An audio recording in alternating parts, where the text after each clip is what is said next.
Masalah kita, Tuan Syed, kita tidak menjadikan nilai dalam perlembagaan itu budaya politik kita. Itu masalah utama sebenarnya. Berbeza dengan di United Kingdom, perlembagaan kita ni bukan kita punya. Kita ambil, kita salin, kita letak, kita tampalkan perlembagaan. Kita kena mengaku dah bahawa sistem kita ini, Westminster ini, kita ambil dari orang lain. Dan kebanyakannya termasuk orang politik pun tak faham pun apa yang dia buat itu. Berbeza dengan di England, di UK, perkara itu ataupun prinsip itu sudah berlaku dan menjadi budaya mereka ratusan tahun. Sebab itu walaupun dia tidak bertulis, dia dipatuhi. Kalau kita tengok perkembangan dari tahun 45 sampai sekarang, ya, sudah 80 tahun lebih, hampir 100 tahun. Patternnya begitu cantik. Dan Queen tak terlibat langsung pun. Boleh katakan begitu. Maknanya peranan dia, kalau kita macam sebut soal kalau raja kita dengan raja England duduk, dia kata aku penat, Queen kata aku tak ada apa pun. Maknanya sistem politik mereka itu macam autopilot.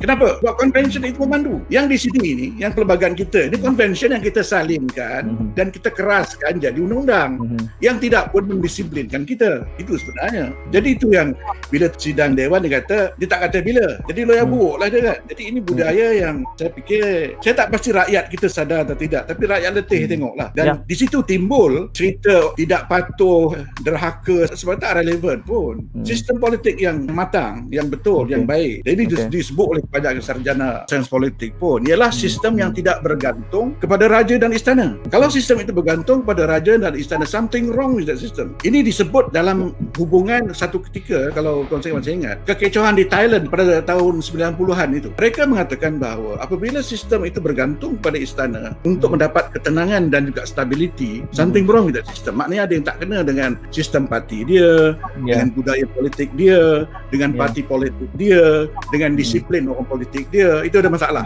Jadi di sini itu yang berlaku. Sepatutnya kalau kita berdisiplin, tak payah suruh ke parlimen itu. Maknanya kalau dia betul-betul telah pun membudaya dalam diri dia, dia akan okey, kita pergi ke dewan dan kita test selepas dilantik. Bukan soal kata, oh tak payah dah dilantik, sudah absah. Tak ada yang lawyer buruk itu, tak ada. Maknanya orang malu nak kata begitu. Sekarang ni dah jadi perdebatan. Sebenarnya tak sepatutnya berdebat pun, oleh kerana benda itu jelas. Seluruh dunia begitu. Dalam dunia Westminster. Tapi oleh kerana kita rasa kita ni dalam gelembung kita, tak siapa peduli dengan kita. Jadi kita tak malu untuk bercakap ataupun mengatakan benda-benda yang kalau di tempat lain orang tak cakap. Jadi masalah saya fikir di sini ialah kerana apa yang disebut ataupun dinyatakan dalam perlembagaan ini tidak membudaya dalam masyarakat dan terutamanya diri dan politik. Sebab itu terpaksa panggil seorang-seorang, minta SD tengok dan sebagainya kan, untuk pastikan genuine dan sebagainya, yang tak sepatutnya berlaku.